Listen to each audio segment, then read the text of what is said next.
All right, what is going on, everyone? Wanted to break down tracking numbers in this video. So, um, I talked to a lot of agency owners there. They're very, they say they understand why numbers are important, but they don't actually track their numbers. And so, um, I just I don't get it when they say that. So I want to just make a video. If you're not tracking numbers, I'm going to explain why this is so important, especially in outbound. And if you're not tracking numbers, don't expect to get results with outbound. That's for certain because it's kind of like you're going into something that if you want to scale, you're not going to know how to scale. Right? You need data, you need numbers, and you need to be tracking all of your numbers. And numbers are kind of the thing where it's like if you don't do it, um, like you don't see like a huge effect, but it's more so when you want to actually scale and when you want to actually find out what's not working. That's where you'll get your ass bit and be like, okay, well, I wasn't tracking numbers, and so I can't have real data to be able to make very good decisions. And so, like I said, the foundation of getting outbound to work for your agency is being able to track those numbers, collecting data, because with data, once you understand percentages and correlations with those percentages, it'll allow you to be logical in the way that you make your decisions, and therefore make better decisions. And that's usually all it is with the agency when it comes to client acquisition is you just need to make better decisions. You need to know where to put your efforts, and you need to know why something isn't working, right? And so here's one of our screenshots. Just went into the reports that we have all of our clients track when they do their numbers. And so here's a screenshot of one of our clients' numbers this week, not including today, which is Friday. And you can see right here, the outreach to positive responses is going to be very low, if you can tell, just because we send out mass emails. So we focus more on volume when it comes to emails. And so based off of these numbers, we can see how things will scale with a margin of error. And I'm going to explain what that means. So right now we're sending about 3,368 emails from Monday through Thursday. This is all automated through our softwares that we build out for our clients.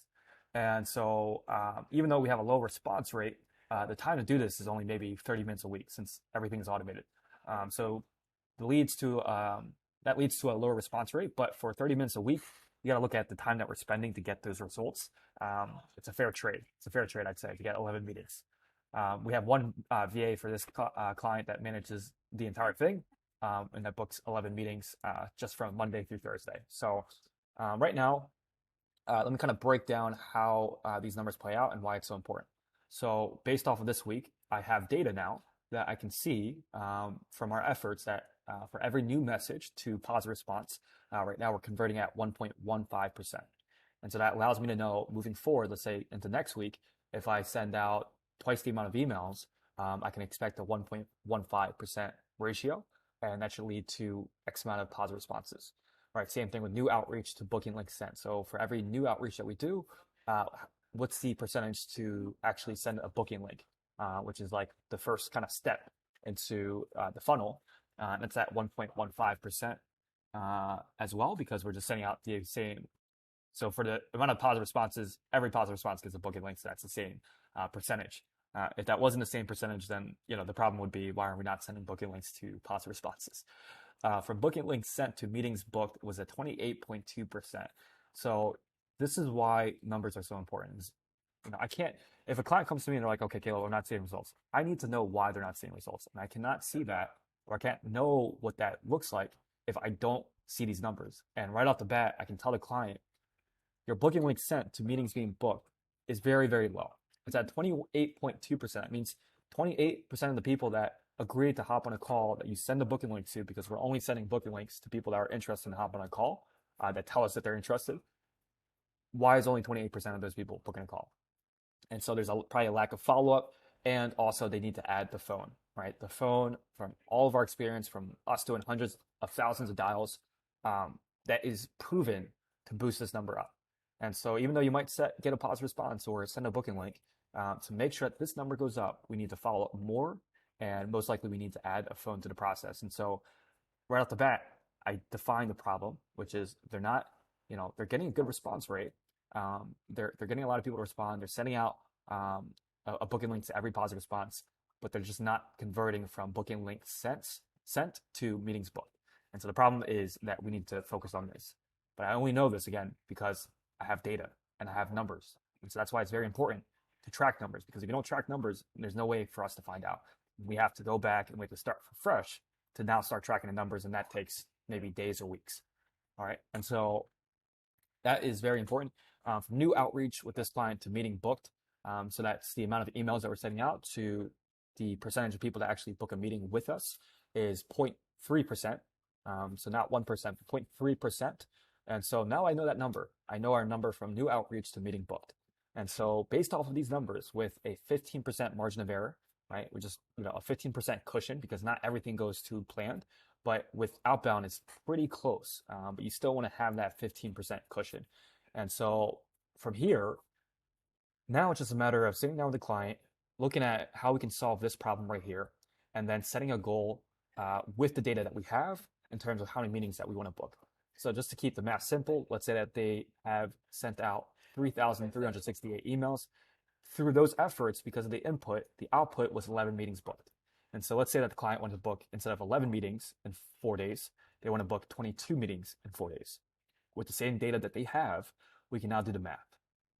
And so it would just be 2x of everything, right? So instead of sending out 3,360 emails sent with a 15% cushion, that would look like 3,873 emails. If we want to get twice the amount of meetings with the 15% cushion, we'd send twice that amount, and that would equal 7,746 emails that need to be sent in 4 days for them to see not 11 meetings booked, but 12 meetings booked, or 22 meetings booked, sorry. So 11 to 22, that's the math that we would have to do. And their plan going to next week would be, how are we going to get it to 7,746? And also, if they can improve this 28% to 40%, it'll be 27, 30 meetings that they'll book with more volume, right? So you guys see how numbers, data defines everything. And, the two focuses for this client, I'm going to tell them, might even just send them this video, is to improve this part right here. So more follow-up, look at the follow-up process, add a phone to the process. Goal is to get from 28.2 to 40%. And then, put that 15% cushion, 3,873. You want to put that to 7,746. So this is the two things. Focus on getting to this number of email set in 4 days, right? That's what you need to figure out. And then also you need to get this number from 28.2 to 40%. So look at how you can add a phone to the process. You can either call the leads yourself or find an appointment setter to do that for you. And if they did all this based off of data, they would see 2x, if not more, the amount of meetings that they book on a weekly basis, but just by looking at data and going off of that. So this is only predictable when you know your numbers and you have data, okay? With predictability, we know how to get from 11 to 22. It's not a guessing game. It's not, how do I feel like I can get to 22, or I feel like this is not working. It's just looking at numbers and making logical and rational decisions from there, okay? So track everything when it comes to your sales process. It'll make all the things easier for you. And that's it for today's video. See ya.